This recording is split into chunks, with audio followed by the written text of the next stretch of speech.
नमस्ते। इस समय में जीएलएम के माध्यम से हम इस बात पर चर्चा कर सकते हैं कि अब हम सुसमाचार का प्रचार कैसे करेंगे, इसलिए हम ये साझा कर सकते हैं कि हम प्रभु के शिष्य के रूप में कैसे तैयार होंगे। इसके लिए धन्यवाद। हमारी इच्छा है कि हम वास्तव में महसूस करें कि हम यीशु मसीह पर विश्वास करने वाले और उद्धार प्राप्त करने वाले लोग हैं। हम सुसमाचार का प्रचार कैसे करें, हम यीशु मसीह के नाम में अधिक आत्माओं को कैसे बचा सकते हैं। हमने निश्चित रूप से अपने दिलों में गर्माहट का अनुभव किया होगा। आज इस समय में हम सुसमाचार का प्रचार कैसे करें। हम सभी चाहते हैं कि सभी लोग उद्धार प्राप्त करें, लेकिन अंततः हम देखते हैं कि केवल शांति के लोग जो तैयार हैं वे ही इसे प्राप्त करते हैं। इस समय शांति के लोगों को खोजना वास्तव में कितना महत्वपूर्ण है, यह देखने का समय है। तो फिर शांति के लोगों को कैसे खोजा जा सकता है। सबसे पहले हमारे लिए महत्वपूर्ण बात यह है कि हमें पहले एक तैयार शांति व्यक्ति को खोजना होगा। हमारे दिल की बात यह है कि हम चाहते हैं कि हर कोई उद्धार प्राप्त करे, लेकिन अंततः हम देखते हैं कि शांति के लोग तैयार हैं। यही समय है जब हम देखते हैं कि शांति के व्यक्ति को खोजना कितना महत्वपूर्ण है। इस समय तो शांति के व्यक्ति को कैसे खोजें? क्या हम उस व्यक्ति को खोज सकते हैं? पहले हमारे परिवार, रिश्तेदारों, दोस्तों के माध्यम से हम सोचते हैं और उन नामों को याद करते हैं, एक नोटबुक तैयार करते हैं और नाम दर्ज करते हैं। फिर हम उन सभी के नाम एक रिकॉर्ड नोटबुक में लिख लेते हैं। लेकिन एक महत्वपूर्ण बात यह है कि हमारे कुछ संबंधित लोग होते हैं। जब हम शादी करते हैं तो शादी का समय उस समारोह में कोई भी नहीं आता, बल्कि संबंधित लोग भाग लेते हैं। हम उन लोगों के नामों को नोटबुक में लिखते हैं जो हमें दे गए थे, या अंतिम संस्कार में शामिल लोग वे शामिल होते हैं क्योंकि उनका एक संबंध होता है। उन व्यक्तियों के नाम दर्ज करना है। इसलिए आप शादी या अंतिम संस्कार में उपस्थित लोगों की संख्या का औसत लगभग 250 लोग मान सकते हैं। उन 250 लोगों के नाम अब नोटबुक में लिखना और हर एक के नाम को रिकॉर्ड करना जरूरी नहीं है, ताकि ये पता चल सके कि उनके लिए शांति का संदेश कौन तैयार कर रहा है। विशेष रूप से तब हम ये कैसे जान सकते हैं कि हम शांति के लोग हैं और तैयार हैं। इसलिए हमें पहले उन नामों को लिखना चाहिए और उन नामों के लिए प्रार्थना करनी चाहिए। उनके लिए प्रार्थना करते समय हमें 5 प्रार्थना विषयों के साथ प्रार्थना करनी चाहिए। सबसे पहले मैं प्रभु यीशु के नाम पर शैतान से आदेश देता हूँ, उस नाम के आत्मा को जो भी बंधन है उसे खोल दो। दूसरा, मैं प्रभु यीशु मसीह के खून से उस नाम को ढकता और पोतता हूँ। मैं घोषणा करता हूँ कि ये नाम किसी भी नुकसान से सुरक्षित रहेगा। तीसरा, मैं यहोवा परमेश्वर पिता से प्रार्थना करता हूँ कि वह मुझे उस नाम और उस व्यक्ति से मिलवाने का एक अवसर और माहौल प्रदान करे, जिससे मैं सुसमाचार का जीवन और प्रेम साझा कर सकूँ। चौथा, मैं पवित्र आत्मा से निवेदन करता हूँ कि वह मुझे सिखाएं कि सुसमाचार के जीवन और प्रेम को कैसे हृदय प्रकट और संचारित किया जाए। कृपया मुझे ज्ञान प्रदान करें। पांचवा, मैं विश्वास करता हूं कि त्रिएक परमेश्वर ने इस नाम को चुना है ताकि परमेश्वर के राज्य में उसके लोग बन सकें। यीशु के नाम पर मैं प्रार्थना करता हूं, आमीन। वो हम अपने अपने नाम लेकर प्रार्थना करते हैं, इससे प्रतिक्रिया आती है। जिस व्यक्ति से मिलना चाहते हैं, कभी कभी उसी व्यक्ति से हमें संपर्क प्राप्त होता है जिससे हम प्रार्थना कर रहे थे और मिलने का अवसर मिलता है। इस प्रकार से हमें बातचीत का रास्ता खुलता हुआ अनुभव होता है। वास्तव में जब हम प्रार्थना की शक्ति को समझ जाते हैं तो हम शांति के लिए तैयार लोगों से मिल सकते हैं। फिर मिलते ही अगला कदम आवश्यक होता है। आप उन्हें सुसमाचार कैसे सुना सकते हैं? तो जो तैयार किया गया है वह 12 आशीर्वाद हैं। ज़्यादातर लोग आशीर्वाद प्राप्त करना चाहते हैं, किसी को आशीर्वाद देना चाहते हैं। अभी इसी समय हमने 12 प्रकार के आशीर्वाद तैयार किए हैं और सुसमाचार को उन आशीर्वादों के साथ साझा कर रहे हैं। पहला यह स्वास्थ्य के बारे में है। दूसरा, खुशी और स्थिरता का आशीर्वाद। तीसरा, मन की शांति का आशीर्वाद। चौथा, परिवार अच्छे संबंधों का आशीर्वाद। पांचवा, वित्तीय समृद्धि का आशीर्वाद। छठा, अच्छी नौकरी, काम की खुशकिस्मती। सातवां, अच्छे संबंध, सुखद संबंधों की खुशकिस्मती। आठवां, ज्ञान की खुशकिस्मती। नौवां, भविष्य की आशा की खुशकिस्मती।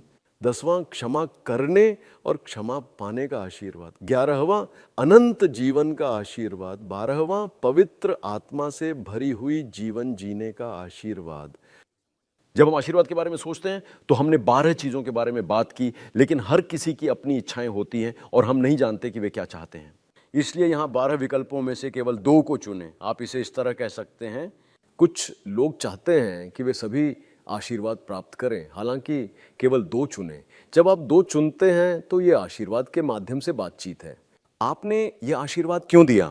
उदाहरण के लिए, अगर आप स्वास्थ्य का आशीर्वाद चाहते हैं तो आप एक दूसरे के साथ उस स्वास्थ्य के आशीर्वाद के बारे में बातचीत करेंगे। तो स्वास्थ्य में समस्या क्यों थी, क्या समस्या थी, उस दिल, पृष्ठभूमि और उन वातावरणों के माध्यम से अब हम गहरे दिलों के साथ एक दूसरे के साथ साझा और संवाद कर सकते हैं। फिर दूसरा, उदाहरण के लिए मैं क्षमा का आशीर्वाद प्राप्त करना चाहता हूँ। क्या कोई ऐसा व्यक्ति है जिससे आप नफरत करते हैं? क्या कोई चोट थी? इस तरह संवाद के माध्यम से हम क्षमा का आशीर्वाद बांटते हैं। फिर हम उस व्यक्ति के दिल, पृष्ठभूमि और जीवन के सभी पहलुओं को साझा करते हैं। अंत में यह उस स्थान पर एक बहुत ही करीबी दोस्त बनने के बारे में है, एक मित्रता विकसित करने के लिए जहां दिल एक दूसरे को समझ सके और साझा कर सके। अब जब दिल खुल चुका है तो हमारा लक्ष्य क्या होना चाहिए? हमें सच्चे और अंतिम आशीर्वाद की ओर ले जाना चाहिए, जो कि यीशु मसीह से मिलने का आशीर्वाद है।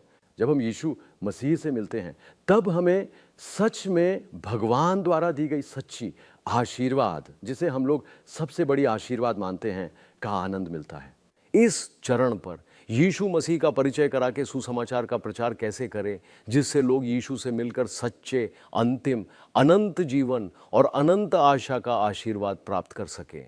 ये सीधे अगले चरण की ओर ले जाने वाली चीज़ है। फिर यीशु मसीह से कैसे मिलें? यहाँ जब हम एक एक वाक्य के माध्यम से सुसमाचार का प्रचार करते हैं तो हम यीशु मसीह से मिलते हैं। सुसमाचार का प्रचार करते समय ये स्पष्ट, सटीक और बहुत सरल होना चाहिए। इसलिए यीशु मसीह से वास्तव में मिलने का रास्ता रोमियो का पत्र 6 अध्याय के 23वें पद्य में लिखा है। पाप का दंड मृत्यु है, परंतु परमेश्वर का वरदान हमारे प्रभु यीशु मसीह में अनंत जीवन है। इस एक वचन के माध्यम से सुसमाचार सीधे साझा किया जा सकता है। फिर से कहने पर सुसमाचार को सटीकता और स्पष्टता से और बहुत आसानी से बताया जा सकता है। और सच में महत्वपूर्ण बात यह है कि सुसमाचार को सुनकर केवल यीशु पर विश्वास करना ही नहीं है, बल्कि यह भी कि यह व्यक्ति पुनः सुसमाचार बताने का अवसर बना सके। इसलिए हम एक वाक्यांश के माध्यम से सटीक रूप से सुसमाचार प्रस्तुत करेंगे और अगली बार में हम आपको बताएंगे कि कैसे इस सुसमाचार को सटीक, स्पष्ट और आसान तरीके से प्रस्तुत किया जाएगा। फिर यहाँ तक हम जो वास्तव में महत्वपूर्ण चीज पाते हैं वो ये है कि जब यीशु ने चेलों को सुसमाचार प्रचार के लिए गांवों में भेजा तो उन्होंने उन्हें दो दो करके भेजा। क्यों एक टीम बनाई? दो दो करके तो जो हमें वास्तव में एहसास होता है वो ये है कि हम यीशु मसीह को सुसमाचार सुनाने वाले या यीशु मसीह के माध्यम से सुसमाचार सुनकर विश्वास करने वाले हो सकते हैं। यही वह है जो एक टीम बन सकता है। यह जानना मुश्किल है कि सुसमाचार का प्रचार करते समय कितनी बड़ी खुशी होती है। जब आप यीशु मसीह पर विश्वास करेंगे तो वह उत्साह भी बहुत बड़ा होगा। इसी क्षण से दोनों लोग एक टीम बन सकते हैं। आप किसी को भी सुसमाचार प्रचार करने वाली टीम बन सकते हैं। इसीलिए बाइबल में लूका अध्याय 10 पद 1 से 2 को देखें।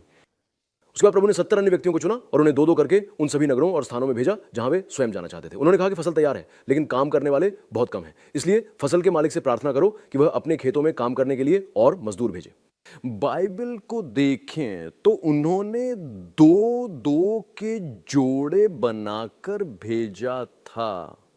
यही वह क्षण है जब वे दोनों वास्तव में एक कीमती टीम बन सकते हैं। तो अगले चरण में अब हम एक दूसरे को सिखाने और अनुयायी बनने के लिए एक साथ बढ़ सकते हैं, जिससे हमारे पास परिपक्वता की स्थिति तक पहुंचने का अवसर होता है। यह वास्तव में एक अद्भुत और मूल्यवान पल हो सकता है जिसे आप देख रहे हैं। आगे भी उम्मीदें हैं। वास्तव में धन्यवाद।